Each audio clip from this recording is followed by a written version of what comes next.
Welcome, internet world.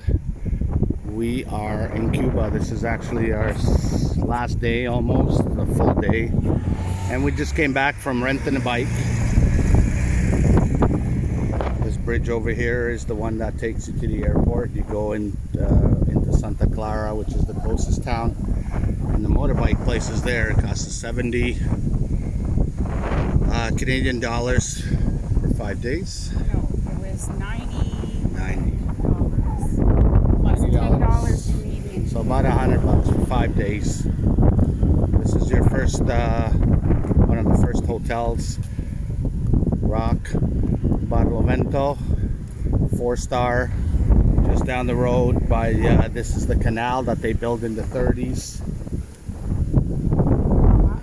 Cuarma is the oldest hotel still standing, which we've been to, which is a 3-star.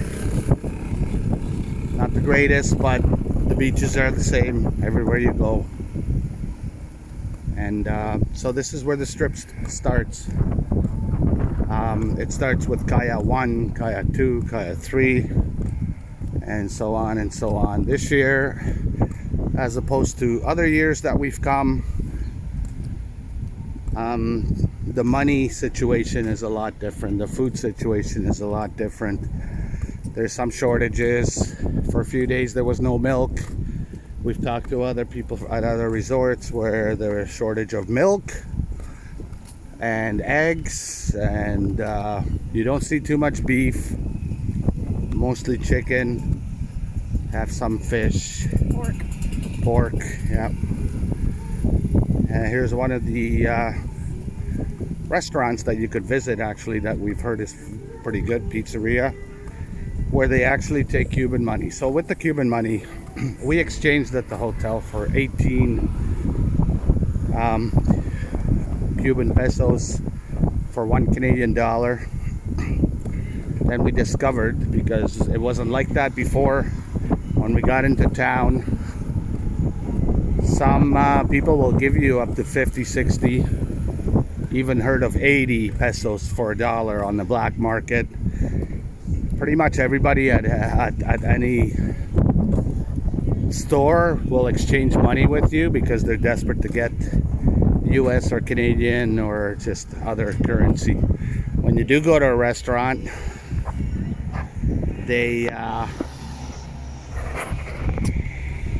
usually want a credit card. If not credit card, it'll be cash, and unless you exchange your money on the black market, you know, a pizza and a dessert and some drinks ended up costing us almost $140 or something like that, because of the exchange rate at the bank is so bad. So when they do their calculations, it's actually calculated according to the black market. So, you know, you could have a $6 pizza if you found the money at a good rate. If you do it at the hotel, you're better off just to pay with credit card or Canadian dollars. Definitely not exchange at the airport. Yeah, do not exchange it at the airport. Just keep your Canadian dollars is the best bet. It is 2022, it is March, and pretty much this is how it goes this year around, and I don't see any change anytime soon. So we are on the main strip, and just down there is where you'll be right on the beach, pretty much. And the next one is where the Canadian Embassy is, actually. Yeah, and if you're looking for the Canadian Embassy, it should be the next one, I'm pretty sure. 13. On this strip, you can get taxis pretty quick. You can get those banana taxis, which are roughly 5 pesos. I mean, not pesos. About $5. If you want to head down into town, maybe 30 streets down or whatever. Here's another hotel. Best lobster here, so he says. There's another hotel that we stayed at, actually, and it was 3-star. 2, actually. Or 2-star. It wasn't too bad. you get what you paid for. You know, if you're gonna spend $2,000 for a hotel, you're gonna get a lot better treatment. You're gonna spend $600 on a flight and hotel. You know, don't expect for everything to be super fast. These are also taxis that they have here. Horse buggies. And then they do have a bus here that's hop on and off. And pretty much you pay, I think it's $5. And you can hop on, hop off anytime you want from, I think, 10 o'clock till 10 o'clock at night. Or 9 to 9, something like that. Ministry of Tourism. Akuzul. And I used to rent motorbikes over here where I rented it one time. It was $20 a day. No longer exists. Seems like they put all the different motorbike places together, which is at by the river there, by the canal. Your typical houses.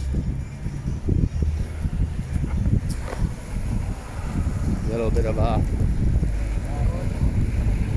neighborhood there. There's another hop on, hop off, I think, train. And of course, you can always rent out taxis with the good old Chevys, 57s. Here comes one now. They do take a lot of pride in them.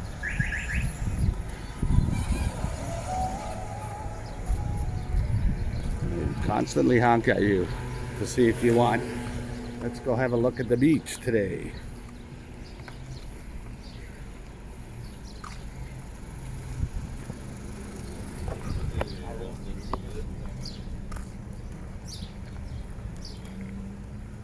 Too bad that you can't purchase houses here, unless you find yourself a señorita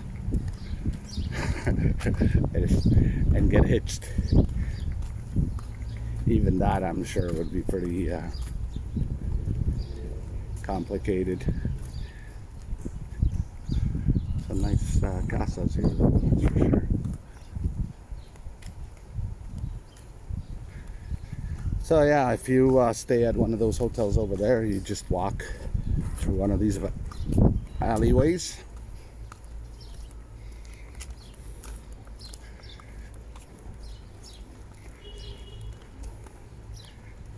And for all you bricklayers,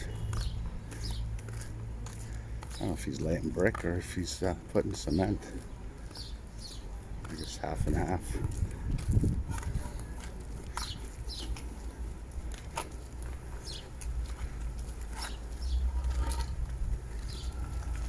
So this is pretty much when we stayed at that hotel. You have to go walk through this little place to get to the beach.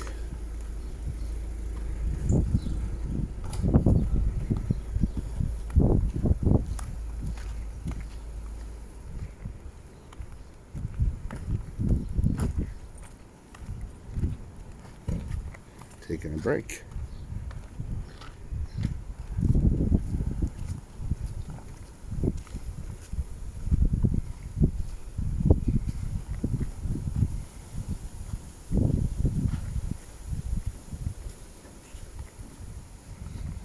We borrowed a scooter, and we do it every time we come. We borrow it 4 or 5, days, 3 to 5 days, and pretty much go, from one end to the other with the scooter.